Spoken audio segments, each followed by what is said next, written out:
Hello everyone, welcome और welcome back to my channel. आ गई हूँ मैं आप लोगों के लिए वंडरलैंड ऑफ लव का पार्ट 4 लेकर। तो बिना देरी करे ड्रामा की एक्सप्लेनेशन शुरू करते हैं।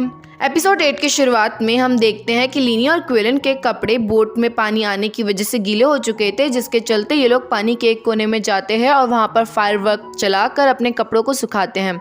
वेल कपड़े सूख जाने के बाद ये लोग एक शॉप में जाकर इवन डम्पलिंग भी खाते हैं। और जब ये लोग मार्केट घूम रहे थे तो एक शॉपकीपर क्विलन से कहने लगता है कि क्यों ना आप अपने हस्बैंड के लिए ब्रेकर्स ले लो, क्योंकि लीनी की पर्सनालिटी थोड़ी फाइटिंग वाली टाइप की थी, जिसके चलते ही वो शॉपकीपर क्विलन से कह रहा था कि उसे लीनी के लिए ये गिफ्ट ले लेना चाहिए। ये बात सुनकर तो लीनी काफी खुश हो जाता है, क्योंकि शॉपकीपर क्विलन को लीनी की वाइफ बता रहा है। लेकिन क्विलन थोड़ा सा चिढ़ जाती है, जिसके चलते बिना सामान लिए क्विलन वहां से निकल जाती है, ये कहते हुए कि ये मेरा हस्बैंड नहीं है। बट यहाँ पर हम देख पाते हैं कि गुवान ने लीनी और क्विलन को शॉप से जाता हुआ देख लिया था, जिसके चलते गुवान शॉपकीपर के पास जाकर उससे पूछने लग जाती है कि ये लोग क्या खरीदने वाले थे। अब वहीं पे दूसरी तरफ जेंगशी आर्मी और क्वी आर्मी एक साथ इकट्ठा हो रखी थी, सभी लोगों के सामने ये दिखाने के लिए कि वो हानली को खत्म करने वाले हैं। जहाँ पर इससे पहले कि ये लोग हानली को कुछ नुकसान पहुंचा पाते कि इतने में उसी भीड़ में से बहुत सारे आदमी बाहर निकल कर आते हैं इन लोगों से फाइट करने के लिए, ताकि वो हानली को बचा सके। भले ही यहाँ पर इन लोगों की लड़ाई चल रही थी, लेकिन इस बात से लीनी और क्विलन को बिल्कुल भी फर्क नहीं पड़ रहा था। जिसके बाद हमें मालूम पड़ता है लीनी और क्विलन के बहुत बड़े राज के बारे में। एक्चुअली में लीनी ने जानबूझकर गाँव वालों को ये खबर पहुँचाई कि वो हानली को आज मारने वाले हैं, ताकि जितने भी गांव में हानली के आदमी मौजूद है वो तुरंत ही वहां पर पहुंच जाए हानली को सेव करने के लिए। और जैसा कि हमें मालूम है कि अभी तक लीनी और क्विलन में से किसी को भी जो है हानली के पास से उसकी टाइगर टैली नहीं मिली, जिसके चलते लीनी को समझ आ चुका था कि हो ना हो वो टाइगर टैली हानली के ही किसी खास आदमी के पास होगी। और होता भी कुछ ऐसा ही है। जेंगशी आर्मी का एक पर्सन तुरंत ही जो है हानली के उस खास आदमी के पास पहुंच जाता है और तुरंत ही उससे टाइगर टैली छीन लेता है। लेकिन वेट, अब आता है कहानी में ट्विस्ट। जोंगजू एरिया अपने कब्जे में लेने के लिए इन्हें सबसे पहले जो है टाइगर टैली दिखानी होगी। जहाँ पर जैसे जेंगशी आर्मी का पर्सन अपने पास से टाइगर टैली निकालने लगता है कि तभी अचानक से उसे मालूम पड़ता है कि उसके पास तो टाइगर टैली है ही नहीं। जिसके बाद चेंगशिंग सभी लोगों के सामने आता है और अपने पास से टाइगर टैली निकालते हुए कहने लग जाता है कि हमारे पास टाइगर टैली है, यानी कि जोंगजू एरिया हमारा हुआ। ऑफ कोर्स ये काफी ज्यादा कंफ्यूजिंग था, क्योंकि जब लीनी के आदमी ने टाइगर टैली अपने पास रख लिया था तो अब वो टाइगर टैली चेंगशिंग के पास क्या कर रही है।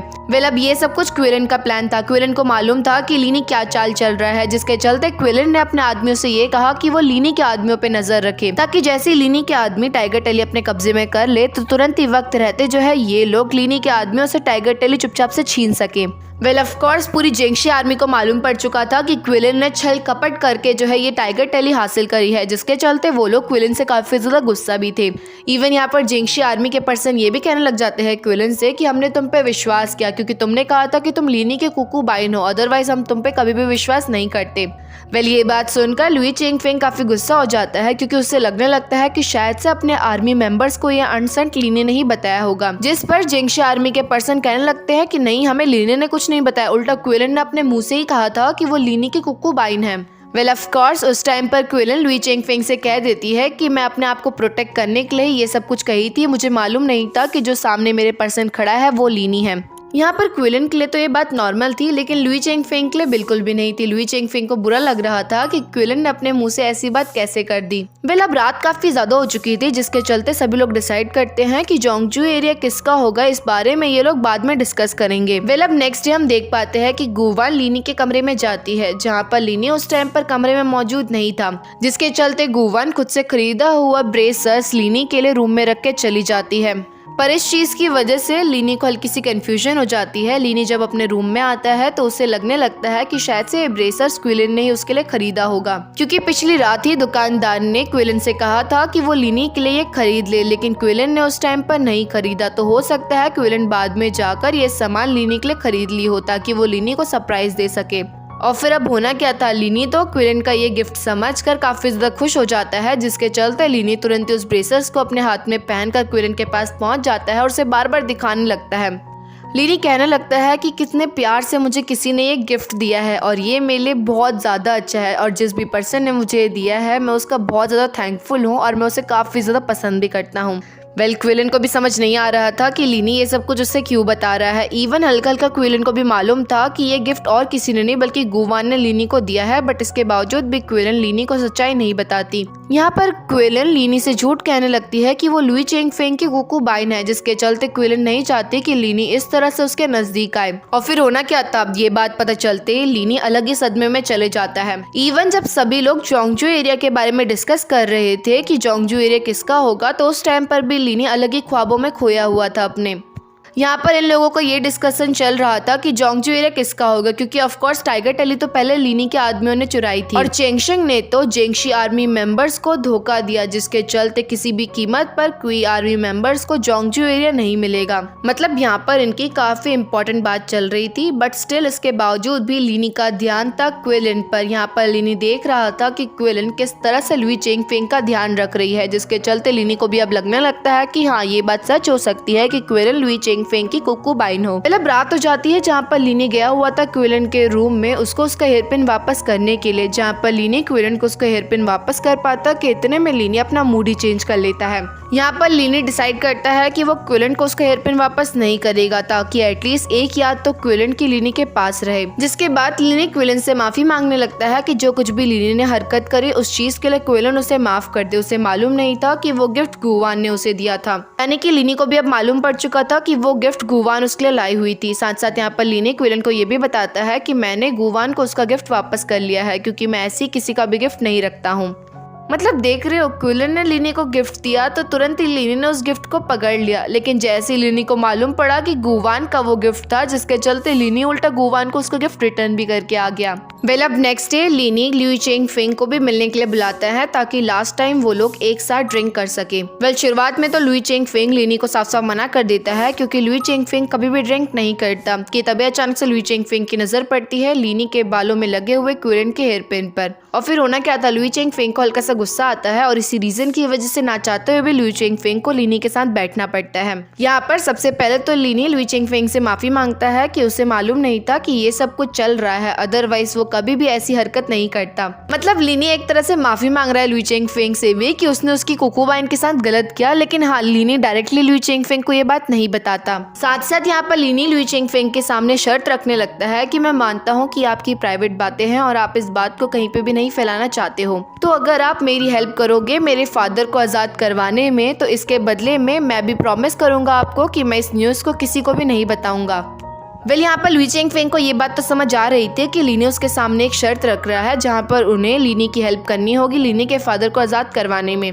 लेकिन लुई चेंगफेंग को समझ नहीं आ रहा था कि लीनी के सीक्रेट के बारे में उससे बात करने में लगा हुआ है, जहाँ पर इससे पहले कि लीनी लुई चेंगफेंग को बता पाता कि क्विलन ने मुझे बता दिया है कि वो आपकी कुकुबाइन है, कि इतने में वहाँ पर ताऊजी आ जाती है और ताऊजी आकर तुरंत ही लुई चेंगफेंग को वहाँ से दवाई के बहाने लेके चली जाती है। यहाँ पर ताऊजी को भी मालूम था कि लीनी को क्विलन ने क्या झूठ बोला है, और इसी रीजन की वजह से ताऊजी लुई चेंगफेंग को अपने साथ लेके गई ताकि क्विलन की सच्चाई लीनी के सामने ना आ सके। साथ साथ यहाँ पर लुई चेंगफेंग के जाने के बाद लीनी के पास गाँव आता है, जहाँ पर लीनी गाँव से पूछने लगता है कि तुम्हें क्या लगता है कि लुई चेंगफेंग किस टाइप का पर्सन होगा, जिस पर गाँव का मानना था कि लुई चेंगफेंग एक नंबर का फुस्सी पर्सन है, क्योंकि आज तक कभी भी उसने लुई चेंगफेंग को लड़ते हुए नहीं देखा। उल्टा लुई चेंगफेंग के सैनिक जो है आगे रहते हैं लड़ाई के लिए। जिसके बाद लीनी गाँव से पूछने लगता है तो फिर क्विलन किस टाइप की पर्सन होगी, जिस पर सभी लोगों को ऑफ कोर्स मालूम है कि क्विलन काफी ज्यादा ब्रेव है, वो बाकी लड़कियों से काफी ज्यादा अलग है। इवन उन्होंने भी जो है ऐसी लड़की कभी नहीं देखी। और ये बात लीनी काव से इसलिए पूछ रहा था ये चेक करने के लिए कि क्या सिर्फ और सिर्फ लीनी को ही ऐसा लगता है कि क्विलन ब्रेव है या फिर सभी लोगों को ही ऐसा लगता है। और यही चीज लीनी को बार बार कंफ्यूज कर रही थी कि क्विलन जैसी पर्सन लुई चेंगफेंग की कुकुबाइन कैसे हो सकती है, क्योंकि लुई चेंगफेंग एक नंबर का फिसड्डी और वहीं पे क्विलन इतनी ज्यादा ब्रेव। पर खैर अब वहीं पे दूसरी तरफ ताऊजी क्विलन के पास जाकर उससे कहने लगती है कि अच्छा हुआ मैं लुई चेंगफेंग के पास सही टाइम पर पहुंच गई और उसे अपने साथ लेके आ गई, अदरवाइज तुम्हारी पोल पट्टी आज खुल जाती।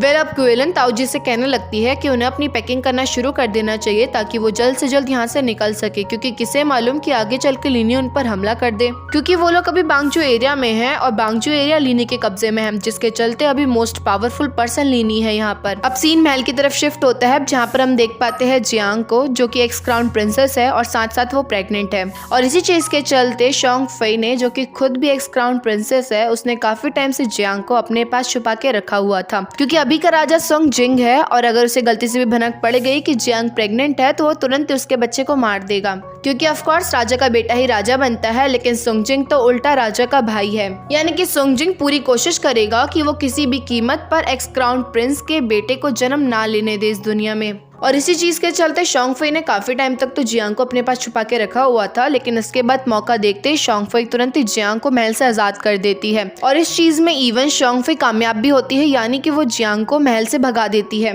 बट अब बारी आ जाती है कंट्री से बाहर जाने की, जहाँ पर जैसे ही जियांग कंट्री से बाहर कदम रख पाते कि इतने में सोंग जिंग के आदमी तुरंत ही जियांग को घेर लेते हैं, या फिर मैं एक तरह से कहूँ कि उन्होंने जियांग को पकड़ लिया था। इवन जियांग के साथ जितनी भी लेडीज मौजूद थी उस टाइम पर जियांग को प्रोटेक्ट करने के लिए, इवन सैनिक लोग उन्हें भी पकड़ लेते हैं और ठीक उसी टाइम पर खत्म भी कर देते हैं उन्हें। और जब इस न्यूज के बारे में शाओ फई को मालूम पड़ता है तो तब तक तो उल्टा जियांग की अस्थियों को बहा भी दिया गया था।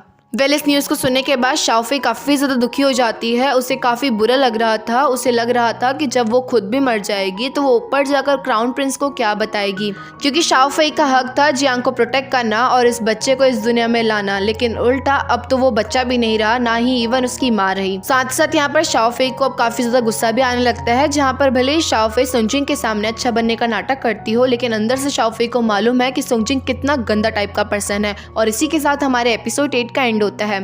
अभी तक आप लोगों को मेरी एक्सप्लेनेशन पसंद आ रही हो तो प्लीज़ वीडियो को लाइक और चैनल को सब्सक्राइब करना मत भूलना, ताकि मुझे मोटिवेशन मिल सके और आपको इसी तरह के अच्छे ड्रामा एक्सप्लेनेशन भी।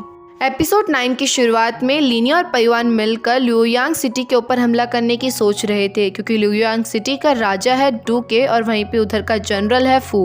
अब ये लोग आपस में बात कर ही रहे थे कि तभी अचानक से चेंग आकर लीनी को बताने लगता है कि ल्यूयांग सिटी की तरफ से इन लोगों के लिए एक संदेश आया हुआ है। और यहाँ पर लीनी देखता है कि संदेश लाने वाला और कोई नहीं बल्कि फू ही है, जिसके बारे में ये लोग अभी अभी बातें कर रहे थे। यहाँ पर लीनी फू को देखकर फू की तारीफ करने लगता है कि आप काफी ज्यादा शक्तिशाली हो और मैंने आपके बारे में काफी सारी तारीफ सुनी है। जिस पर फू लीनी से कहने लगता है कि नहीं, तुम तो मेरे से ज्यादा शक्तिशाली हो और ऊपर से तुम जवान हो, मैं तो बुढ़ा हो चुका हूँ, जिसके चलते मैं थोड़ी थोड़ी बातें बहुत जल्दी भूल जाता हूँ। यहाँ पर फू लीनी को कहने के लिए आया हुआ था कि उन्होंने जोंगजू एरिया को अपने कब्जे में क्यों नहीं लिया, उन्होंने क्वी फैमिली मेंबर्स को वो एरिया क्यों दे दिया।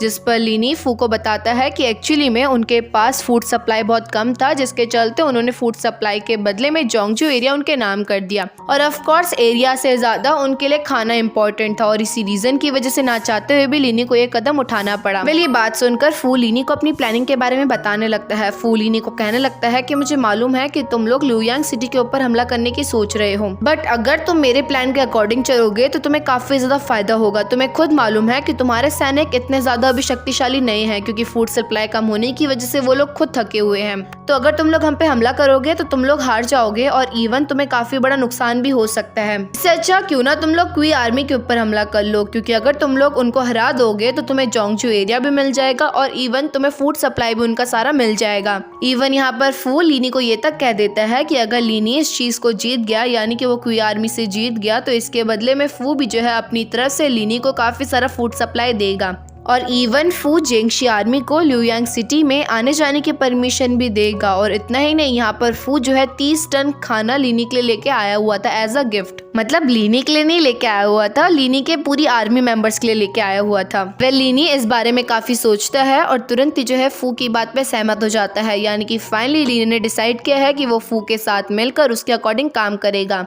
और अब कुछ दिनों बाद लीनी की पूरी आर्मी अटैक कर देती है क्वी आर्मी पे। इवन यहाँ पर हम लोग देख पाते हैं कि क्वी आर्मी की तरफ से एक नकाबपोश आदमी भी वहाँ पर मौजूद था, जिसने अपने फेस पर मास्क लगाया हुआ था। साथ साथ ये सारा का सारा नज़ारा डूके और फू अपनी सिटी की वॉल के ऊपर से देखने में लगे हुए थे और इवन उन्हें मजा आ रहा था इन लोगों को लड़ता हुआ देखने में। शुरुआत में तो ऐसा लग रहा था कि ये लोग सच में एक दूसरे से लड़ रहे हैं, यानी कि जेंगशी आर्मी और क्वी आर्मी के बीच में काफी खतरनाक लड़ाई चल रही है। लेकिन धीरे धीरे करके हमें मालूम पड़ता है कि ये सारा का सारा इनका नाटक चल रहा है। ये लोग जानबूझकर खुद को मरा हुआ दिखाने की कोशिश कर रहे हैं और इवन ये लोग एक दूसरे से लड़ भी नहीं रहे। साथ साथ यहाँ पर लीनी उस मास्क मैन से लड़ने में लगा हुआ था, जहाँ पर मास्क मैन से काफी लड़ने के बाद लीनी जैसे उस पर्सन का मास्क उतारता है तो यहाँ पर लीनी देख पाता है कि वो मास्क पर्सन और कोई नहीं बल्कि क्विलिन है। ये सब कुछ चल ही रहा था कि तिब्बत शान से क्विलिन के ऊपर बहुत सारे लोग एरो से अटैक कर देते हैं, जहाँ पर अकेले इन सारे एरो से निपटना क्विलिन के लिए काफी मुश्किल था, जिसके चलते लीनी भी क्विलिन को सेव करने के लिए जाता है। इवन यहाँ पर लीनी और क्विलन मिलकर वो सारे के सारे सैनिकों को मार भी देते हैं जो कि उन पर अटैक करने के लिए आए हुए थे, और इस चीज के चलते उल्टा लीनी को भी चोट लग जाती है। यहाँ पर क्विलन देखती है कि जिन लोगों ने उसके ऊपर हमला करा था उन्होंने सेम टू सेम क्वी आर्मी के कपड़े पहने हुए थे, बट क्विलन उनके चेहरे देखने के बाद उन्हें पहचान भी नहीं पा रही थी। यानी कि क्विलन समझ जाती है कि कोई बाहर से आकर उसके ऊपर जानबूझ के अटैक करने की कोशिश करा था। जेंगशी आर्मी और क्वी आर्मी की तो लड़ाई कंटिन्यूसली चलने में लगी हुई थी। वहीं पे दूसरी तरफ फू और डूकू के पास उनके सैनिक जाते हैं उन्हें न्यूज पहुंचाने के लिए। यहाँ पर सैनिक उन्हें बताने लगते हैं कि इनकी लड़ाई काफी खतरनाक चल रही है और जहाँ पर रिजल्ट के अकॉर्डिंग क्वी आर्मी धीरे धीरे करके हारने में लगी हुई है। और इतना ही नहीं बल्कि इस लड़ाई के चक्कर में लीनी भी थोड़ा बहुत घायल हो चुका है, उसके पैरों में लग चुकी है। ये न्यूज सुनकर डूके काफी खुश हो जाता है। डूके फू को कहने लगता है कि ये बिल्कुल ही सही अपॉर्चुनिटी है, दोनों की दोनों आर्मी एक दूसरे से हारने में लगी हुई है, क्यों ना हम लोग इनके ऊपर हमला कर दे जिसके चलते हम इन दोनों पे ही कब्जा कर लेंगे। लेकिन डूके ऐसा कुछ कर पाता कि इतने में फू डूके को रोक देता है। फू यहाँ पर डूके को बता देता है कि उसने लीनी से प्रॉमिस किया है कि अगर जेंगशी आर्मी क्वी आर्मी से जीत गई तो इसके बदले में वो लीनी को काफी सारा अनाज देगा और साथ साथ उन्हें परमिशन दे देगा ल्यूयांग एरिया में आने की। डूके तो नहीं चाहता था कि फू अपने प्रॉमिस को पूरा करे, लेकिन फू काफी ज्यादा ऑनेस्ट था। अगर फू ने किसी को प्रॉमिस किया है तो फू उस प्रॉमिस को पूरा भी करेगा। अब क्वी आर्मी तो हार जाती है, जिसके बाद नेक्स्ट सीन में हम देखते हैं कि क्विलन अपने टेंट में बैठी हुई थी कि तबीयत शान से लुई चेंगफिंग क्विलन के पास जाता है उसका हालचाल पूछने के लिए। यहाँ पर क्विलन लुई चेंगफिंग को बताने लगती है कि मैं मास्क पहन के गई थी जिसके चलते कुछ लोगों को लगा कि वो आप हो, और इसी रीजन की वजह से कुछ लोगों ने मेरे ऊपर हमला कर दिया, यानी कि हमारी आर्मी में से ही कोई आपको मारना चाहता है, जिसके चलते आपको सावधान रहने की जरूरत है। वहीं पे दूसरी तरफ पयुआन देखता है कि लीनी घायल होने के बावजूद भी काफी खुश है, जिस पर लीनी पयुआन को बताने लगता है कि मेरे एक फ्रेंड को लग रहा था कि उसकी लवर किसी और की कुकुबाइन है, लेकिन आज उसे मालूम पड़ा कि वो किसी की भी कुकुबाइन नहीं है, वो सिर्फ और सिर्फ उससे मजाक कर रही थी। पयुआन को लीनी की बात समझ नहीं आती, और स्पेशली ये बात तो बिल्कुल समझ नहीं आती कि जब लीनी के फ्रेंड की लवर किसी की कुकुबाइन नहीं है तो इस चीज के लिए लीनी के फ्रेंड को खुश होना चाहिए, ना कि लीनी को। लीनी इतना ज्यादा खुश क्यों है? अब वापस हम क्विलन को देखते हैं जो कि अपनी तलवारों को साफ करने में लगी हुई थी कि तभी अचानक से क्विलन फील करती है कि उसके रूम में कोई आया हुआ है। क्विलन ये चीज नोटिस कर ही रही थी कि इतने में वहाँ पर ताऊजी आ जाती है क्विलन के लिए खाना लेकर, जिस पर क्विलन ताऊजी से कहने लगती है कि मेरे लिए पॉइजन भी लेके आओ, और वही वाला पॉइजन लेके आना जिसके छूते ही इंसान मर जाए। ताऊजी को तो समझ नहीं आता कि क्विलन उससे पॉइजन क्यों मंगवा रही है, लेकिन खैर क्विलन ने जब कहा है तो ताऊजी निकल जाती है पॉइजन लेने के लिए। जिसके बाद क्विलन के रूम से बाहर निकलता है लीनी, यानी कि क्विलन समझ चुकी थी कि उसके रूम में लीनी घुस आया है, और इसी रीजन की वजह से जानबूझ के क्विलन ने ताऊजी से पॉइजन मंगवाया ताकि वो लीनी को खत्म कर सके। यहाँ पर पहले तो लीनी क्विलन के पास जाकर स्माइल देने लगता है, क्योंकि लीनी को मालूम पड़ गया है कि जो मास्क पर्सन क्वी आर्मी की तरफ से लड़ा करता था वो और कोई नहीं बल्कि क्विलन है, और इसका मतलब ये भी है कि लुई चेंगफिंग एक नंबर का फिसड्डी इंसान है, वो किसी से भी लड़ने नहीं जाता। साथ साथ यहाँ पर लीनी क्विलन की तरफ हंसते हुए ये भी कहने लगता है कि मुझे मालूम पड़ चुका है कि तुम लुई चेंगफिंग की कुकुबाइन नहीं हो, तुमने मुझसे सब कुछ झूठ कहा। यहाँ पर लीनी क्विलन से पूछने लगता है कि अगर मैंने डूके और फू को अपने कब्जे में कर लिया, यानी कि ल्यूयांग एरिया भी मेरा हुआ ना। इस पर क्विलन साफ साफ लीनी को मना कर देती है। क्विलन कहने लगती है कि हम लोगों ने भी तुम्हारी हेल्प करी है इस चीज में, जिसके चलते भले ही तुमने डूके और फू को अपने कब्जे में कर लिया, लेकिन इसके बावजूद भी हम लोग लड़ेंगे, यानी कि ल्यूयांग एरिया के लिए हम लोग आपस में लड़ेंगे, और जो भी इस कंपटीशन को जीतेगा उसी के ल्यूयांग एरिया हो जाएगा। अब जैसा कि फू ने प्रॉमिस किया था, इसके अकॉर्डिंग फू काफी सारा अनाज जो है लीनी के लिए भिजवा देता है, लेकिन ऑफकोर्स डूके को तो काफी ज्यादा खुजली मच रही थी, जिसके चलते वो रास्ते में ही जो है लीनी के सैनिकों के ऊपर हमला कर देता है, और इस बारे में लीनी को भी अंदाजा था ही था। लीनी को मालूम था कि इतनी इजीली उन्हें अनाज नहीं मिलेगा, और फिर होना क्या था, लीनी तो अपनी प्रॉपर तैयारी के साथ आया हुआ था, जिसके चलते लीनी के ऊपर जैसे अटैक होता है तो तुरंत ही लीनी भी अपने सैनिकों के साथ डूके के ऊपर अटैक कर उसको अपनी गिरफ्त में ले लेता है। जिसके बाद लीनी अपनी पूरी फौज को लेकर डूके के साथ पहुंच जाता है ल्यूयांग एरिया में। यहाँ पर लीनी फू से कहने लगता है कि वो तुरंत ही जो है ल्यूयांग एरिया का गेट खोल दे, अदरवाइज वो लोग डूके को खत्म कर देंगे। बट फू के लिए उसके रास्ते में कोई भी आएगा तो फू से ही खत्म कर देगा, जिसके चलते फू डिसाइड करता है कि क्यों ना वो खुद से ही डूके को खत्म कर दे, क्योंकि वो एक नंबर का खराब इंसान है, क्योंकि इसमें फू की कोई गलती नहीं है, और ऊपर से जेंगशी आर्मी से लड़ने के लिए डूके को ही खुजली मची हुई थी। तो अब लड़ लिया ना डूके, अब पकड़ा गया ना उनके हाथों, जिसके चलते फू डिसाइड करता है कि वो डूके को अभी के अभी खत्म कर देगा। यहाँ पर फू तुरंत निशाना साध कर तीर को डूके की तरफ छोड़ देता है, जहाँ पर टाइम रहते लीनी भी अपनी तरफ से तीर को छोड़ता है और इसी रीजन की वजह से डूके थोड़ा सा बच जाता है।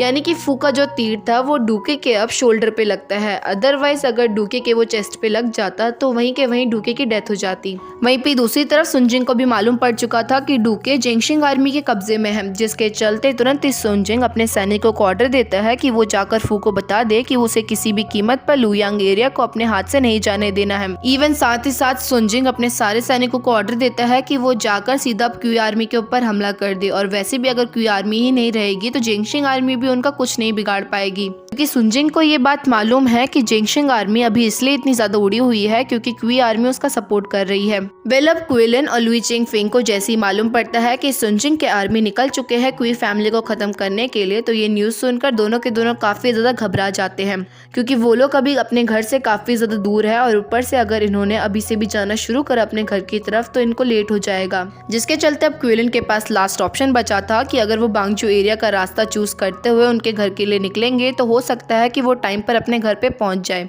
यहाँ पर घर का मतलब ये है कि जिस तरह से लीनी के पास एक एरिया है और वहीं पे सभी लोगों के पास अलग अलग एरिया है, ठीक उसी तरह से जो है क्वी आर्मी के पास भी अपना एक अलग सा एरिया है। और सुनजिंग को तो मालूम पड़ चुका है कि क्वी आर्मी तो सारी की सारी कहीं और ही बैठी हुई है, तो ये सही मौका है उनके एरिया के ऊपर हमला करने का। पर खैर, अब लीनी को भी इस न्यूज के बारे में मालूम पड़ चुका था और लीनी 100% श्योर था कि क्विलन उसके पास जरूर आएगी हेल्प लेने के लिए, और इसी रीजन की वजह से लीनी जानबूझकर क्विलन के पास नहीं जाता। और यहाँ पर लीनी की प्रेडिक्शन भी बिल्कुल ही सही जाती है। क्विलन पहुंच जाती है लीनी के पास इस बारे में डिस्कस करने के लिए, पर लीनी इतनी इजीली क्विलन की हेल्प थोड़ी ना करेगा। लीनी कहने लगता है कि इसमें मेरा क्या फ़ायदा होगा, हमें एक दूसरे के साथ एक शर्त लगानी चाहिए और उसी अकॉर्डिंग हम लोग सोचेंगे कि हम क्या करेंगे आगे। जिस पर क्विलन कहने लगती है कि ठीक है, जैसे तुम्हारी मर्जी, हम लोग एक बेट लगाते हैं, मैं 10 तक गिनती गिनूंगी और तब तक तुम अपनी आंखें बंद करके रखना। अगर तुमने 10 गिनने से पहले पहले आंखें खोल दी यानी कि मैं जीत जाऊंगी और इसके बदले में तुम्हें मेरी हेल्प करनी होगी, तुम्हें हमें वांगजू एरिया कुछ टाइम के लिए सौंपना होगा, और वहीं पे तुम अगर आंखें नहीं खोल पाए तो उसके बावजूद भी तुम्हें हमारी हेल्प करनी होगी, लेकिन इसके बदले में साथ साथ मैं तुम्हारी हेल्प करूंगी तुम्हारे फादर को आजाद करने में। ऑफ कोर्स ये तो बहुत इजी सा टास्क था, जिसके चलते लीनी भी खुशी खुशी जो है क्विलन के इस बेट को एक्सेप्ट कर लेता है। सिर्फ और सिर्फ इतना कहता है कि काउंटिंग मैं करूंगा, क्योंकि क्या पता लीनी बहुत स्लो काउंटिंग करे। जिसके बाद लीनी अपनी आंखें बंद करके काउंटिंग करना शुरू कर देता है, जहाँ पर क्विलन लीनी की आंखें खुलवाने के लिए तुरंत ही लीनी के क्लोज जाती है और उसके चीक्स पे उसे किस कर देती है। और फिर होना क्या था, ये कुछ ज्यादा ही खास वाला मूवमेंट था, जिसके चलते लीनी को ना चाहते हुए भी आंखें खोलनी पड़ती है, क्योंकि लीनी खुद शॉक्ड में था कि क्विलन ने अभी क्या करा। वेल, ऑफ कोर्स क्विलन जीत चुकी थी, जिसके चलते क्विलन लीनी से कहने लगती है कि मैं जीत गई हूँ, यानी कि तुम्हें मेरी हेल्प करनी होगी, और ऐसा कहते क्विलन वहाँ से चली जाती है। पर हम ये भी देख पाते हैं कि क्विलन के किस करने के बाद लीनी की हार्ट रेट काफी ज्यादा बढ़ जाती है, क्योंकि लीनी फर्स्ट टाइम ऐसी चीज को एक्सपीरियंस कर रहा था। कि हम देख पाते हैं कि ताऊजी को एक मेडिकल की किताब चाहिए थी, जिसके लिए ताऊजी लाइब्रेरी जाती है, लेकिन लाइब्रेरियन ताऊजी को किताब देने के लिए साफ साफ मना कर देता है। जिस पर ताऊजी इवन उस आदमी से कहती भी है कि वो उनका काम करने के लिए रेडी है, लेकिन वो आदमी कहने लगता है कि तुम एक लेडी हो और एक लेडी होकर तुम कैसे काम कर सकती हो। जिस पर वहीं पे मौजूद चेंग कहने लगता है कि कोई बात नहीं, ताऊजी की जगह मैं काम कर लूंगा। इवन इतने में वहाँ पर लीनी और क्विलन भी पहुंचकर कहने लगते हैं लाइब्रेरियन से कि हमें सिर्फ किताब चाहिए और सारा का सारा काम हम कर देंगे। और फिर होना क्या था, वो लाइब्रेरियन सबसे पहले तो इन्हें काम दे देता है, जहाँ पर ताऊजी और चेंग को पानी भरना था। वहीं पे लीनी और क्विलन को लाइब्रेरी की सफाई करने का काम दिया जाता है, जहाँ पर लीनी क्विलन को सफाई करने नहीं देता। लीनी क्विलन से कहने लगता है कि मैं बैठ हार चुका हूँ और इसी रीजन की वजह से मैं चाहता हूँ कि यहाँ की सफाई मैं करूँ। मतलब यहाँ पर जब तक लीनी लाइब्रेरी की सफाई करता है तो उतनी देर में क्विलन आराम से बैठकर लीनी की पेंटिंग ड्रॉ करती है। और इतना ही नहीं बल्कि इस चीज़ को लीनी भी नोटिस कर लेता है और क्विलन से कहने लगता है कि अच्छा, तुमने मेरे लिए गिफ्ट बनाया है तो ठीक है, अब मेरे को मेरा गिफ्ट दे दो। बट क्विलन लीनी को वो पेंटिंग नहीं देती और उल्टा उसको अपने कपड़े के अंदर डाल देती है। जिस पर लीनी क्विलन के साथ फ्लर्ट करते हुए कहने लगता है कि तुमने जानबूझ के मुझे ये पेंटिंग नहीं दी ताकि तुम हमेशा मेरी पेंटिंग को अपने सीने से लगा सको। और ऑफ कोर्स क्विलन को ये बात बहुत अजीब लगती है, जिसके चलते क्विलन ठीक उसी टाइम पर वो पेंटिंग को अपने कपड़ों से बाहर निकाल कर उसे फेंक देती है। और फिर होना क्या था, जैसे ही क्विलन उस पेंटिंग को फेंकती है तो तुरंत ही लीनी उस पेंटिंग को उठा लेता है।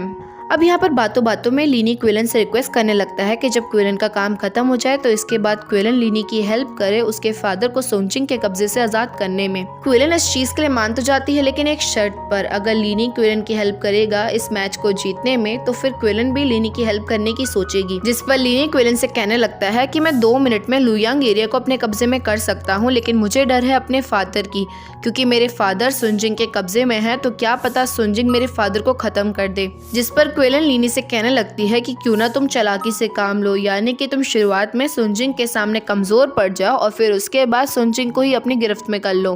पर खैर अभी इनके लिए इम्पोर्टेंट था लुयांग एरिया को अपने कब्जे में करना। ये सब बातें तो इनकी आगे होती रहेगी, जिसके चलते जेंगशी आर्मी और क्वी आर्मी निकल जाती है लुयांग एरिया पर हमला करने के लिए। और फिर होना क्या था, क्विलन और लीनी खुद ही इतने ज्यादा पावरफुल थे जिसके चलते ये लोग इजीली जो है लुयांग एरिया को अपने कब्जे में कर लेते हैं। इवन यहाँ पर लास्ट मोमेंट तक फू भी जिंदा था, जहाँ पर फू लीनी और क्विलन को अपनी आंखों के सामने देखकर कहने लगता है कि मैं यहाँ का जनरल था और इसके नाते मैंने पूरी कोशिश करी लुयांग एरिया को प्रोटेक्ट करने की, लेकिन अब जब मैं हार ही चुका हूँ तो अब मैं किसी काम का नहीं हूँ। साथ साथ यहाँ पर फू लीनी और क्विलन से कहने लगता है कि फ्यूचर के हीरोज तुम ही लोग होगे, यानी कि तुम्हें जवान लोग हमारे फ्यूचर के हीरोज होंगे, लेकिन मजा तो तब आएगा जब तुम दोनों ही आपस में लड़ोगे। और इसी चीज की खुशी फू को थी, क्योंकि फू को बैटल देखना काफी ज्यादा पसंद था। लेकिन खैर अब फू का टाइम आ चुका था जाने का, जिसके बाद फू तुरंत ही खुद को खुद से ही मार लेता है ताकि फू खुशी खुशी मर पाए, ना कि किसी दुश्मन के हाथों मरे। और इसी के साथ हमारे एपिसोड 9 का यहीं पे एंड होता है, और साथ साथ हमारे पार्ट 4 का भी। तो नेक्स्ट पार्ट बहुत जल्दी अपलोड हो जाएगा। तो वीडियो पसंद आए तो वीडियो को लाइक और चैनल को सब्सक्राइब करना मत भूलना। तब तक के लिए बाय।